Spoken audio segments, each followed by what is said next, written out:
안녕하십니까. 진세골 사랑의 집 이사장 주수일입니다. 예수님께서는 공생애의 마지막 단계에 들어서시면서 하나님 아버지의 성품과 천국의 특성에 대하여 많은 말씀을 하셨습니다. 그런데 에덴을 쫓겨난 이후 지구에서 시간과 공간의 제약을 받으면서 죄악 속에서 수천 년 동안을 살아온 인간들에게 시간과 공간을 초월하는 하나님의 성품과 하늘나라의 이야기를 해준다는 것은 결코 쉬운 일이 아니었습니다. 그래서 이것을 여러 가지 비유로 말씀을 하셨습니다. 그 중에 아버지와 두 아들의 이야기와 포도원 주인의 이야기는 하나님 아버지의 성품을 잘 나타낸 것입니다. 그리고 선한 사마리아 여인의 비유는 진정한 이웃에 대한 이야기로 선한 목자이신 예수님 자신의 심정을 잘 설명하고 있는 것입니다. 예수님은 이 비유에서 지상에 살고 있는 모든 인간들을 사탄이라는 강도를 만난 사람들로 보고 계십니다. 그래서 예수님께서는 이것을 그냥 지나칠 수가 없어서 인간들을 치료해 주시고 그 뒤까지 철저히 책임을 져 주신 것입니다. 그래서 여기에서는 이 비유가 나오게 된 배경에 대해서 잠깐 생각을 해보겠습니다. 마태복음 22장을 보면 한 율법사가 예수님께 이렇게 물었습니다. 많은 계명 중에서 가장 큰 계명이 무엇입니까? 그랬더니 예수님은 마음을 다하고 목숨을 다하고 뜻을 다하여 주 너의 하나님을 사랑하고 내 이웃을 내 몸과 같이 사랑하라고 하셨으니 이 모든 것은 모든 율법과 선지자의 대강령이라고 대답을 하셨습니다. 그래서 율법사가 그러면 이웃이 누구입니까? 하고 물었더니 예수님은 선한 사마리아인의 비유를 말씀해 주신 것입니다. 이 비유는 어떤 사람이 강도를 만나 모든 것을 다 뺏기고 맞아서 거의 죽게 됐는데 제사장이나 레위인은 이것을 보고 그냥 지나가 버렸고 사마리아인은 상처를 치료해 주고 주막집으로 데리고 가서 주인에게 돈을 주며 이 사람을 잘 돌봐주라고 부탁을 하고 돈이 더 들면 자기가 갔다가 돌아올 때 다 계산을 해주겠다고까지 말을 했다는 것입니다. 제사장과 레위인은 율법과 계명을 가르치고 성전을 돌보는 사람들입니다.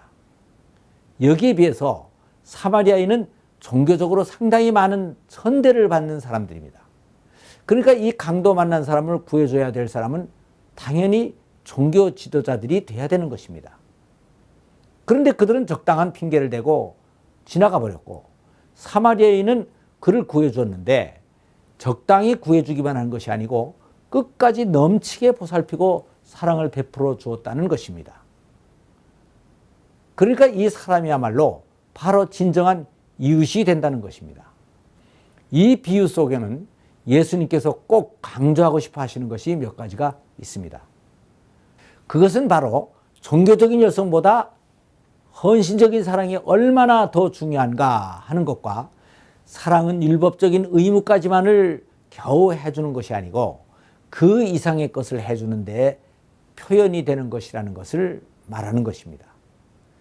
그리고 진정한 이웃은 어디 먼 데 있는 사람이 아니고 실제 생활에서 바로 옆에 있는 사람들이고 사랑은 계산하지 않고 어려운 사람들을 조건 없이 넘치게 돌봐주는 것이라는 것을 말하는 것입니다. 그냥 지나간 제사장이나 레위인들도 다 핑계는 있었을 것입니다. 성전에 빨리 돌아가서 예배를 준비해야 되고 성전 청소도 빨리 해야 되고 하나님의 일을 해야 되니까 어려운 사람을 구할 시간이 없었다고 말할 수가 있었던 것입니다. 그렇다고 사마리아인도 나중에 돌아올 때 비용이 더 들면 자기가 후에 계산을 더 해주겠다고 하고 간 것을 보니까 그렇게 한가하고 여유가 있는 여행객이 아니었습니다. 그러니까 이 두 사람의 차이는 상황의 차이가 아니고 결국은 사랑하는 마음의 차이였던 것입니다. 그리고 사마리아인은 강도 만난 사람을 도울 때 단순히 필요한 것까지만 도와준 것이 아니고 넘치도록 도와주었습니다.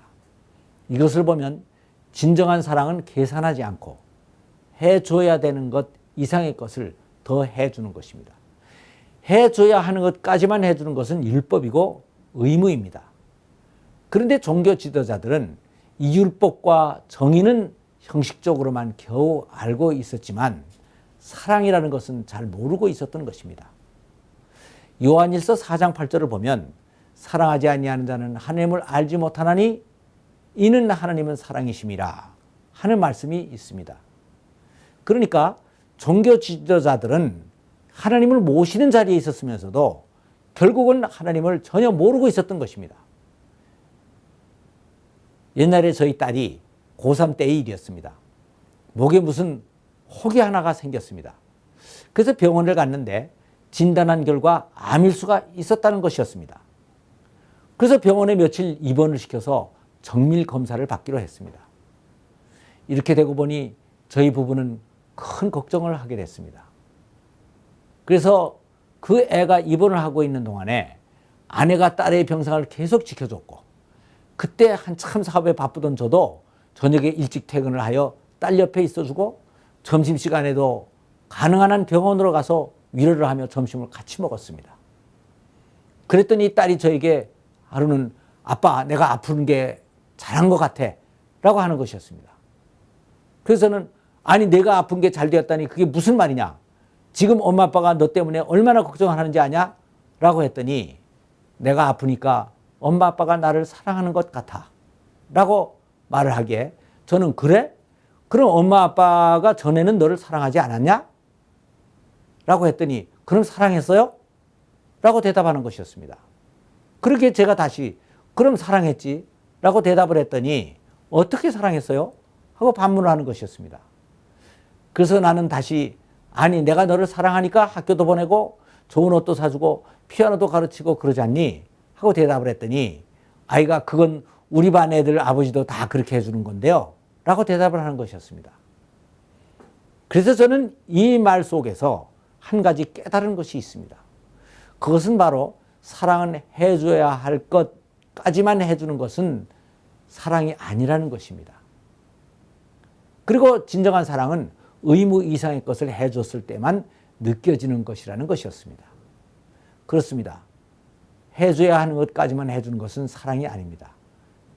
율법과 의무일 뿐입니다. 그래서 풍성하고 영원한 삶, 즉 영생은 율법으로는 얻을 수가 없고 사랑하는 인간관계 속에서 얻어지는 것입니다. 그러고 보면 예수님은 이 선한 사마리아인의 비유 속에서 이웃이 누구냐 하는 것만을 가르치고 있는 것이 아니고 어떻게 하는 것이 진정한 사랑이냐 한 것까지를 동시에 가르치고 있는 것입니다. 천국은 율법을 지키면서 사는 것이 아니고 사랑을 하면서 사는 것입니다. 물론 세상에서 우리 인간들은 모두가 다 부족한 사람들이기 때문에 이런 완전한 사랑을 할 수가 없습니다. 그러나 내가 이런 완전 사랑을 할 수 없는 부족한 사람이라는 것은 알고 있어야 하는 것입니다. 그런데 위의 제사장이나 레위인들과 같은 종교 지도자들은 자기의 이러한 부족함을 모르고 있었던 것은 물론 오히려 이러한 사랑을 하는 예수님을 임의로 판단했던 것입니다. 이것이 바로 그들이 진로를 당하게 된 근본적인 원인이었던 것입니다. 감사합니다.